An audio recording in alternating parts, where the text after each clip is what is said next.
In today's video, I'm going to teach you how to use the TradingView Fibonacci tools. If you're new to Fibonacci on TradingView, don't worry. This is quick, practical, and something you can use right away to mark potential retracement and extension areas on your chart.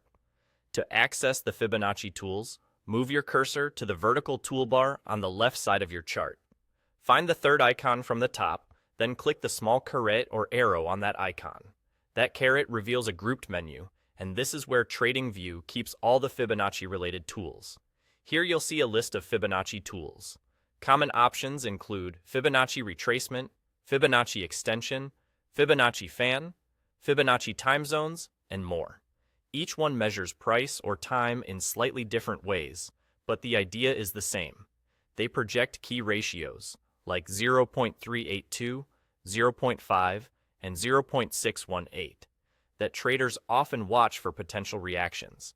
If you're unsure which to start with, many people begin with Fibonacci retracement to visualize pullbacks within a move, while extensions can help estimate areas beyond the prior swing.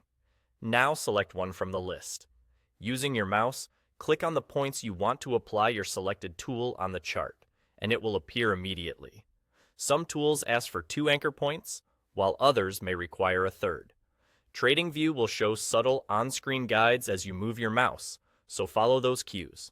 A helpful approach is to pick meaningful swing points, such as a recent low and a recent high, so the levels reflect the move you're studying. If you happen to click the wrong spot, simply choose the tool again and place your anchors more precisely.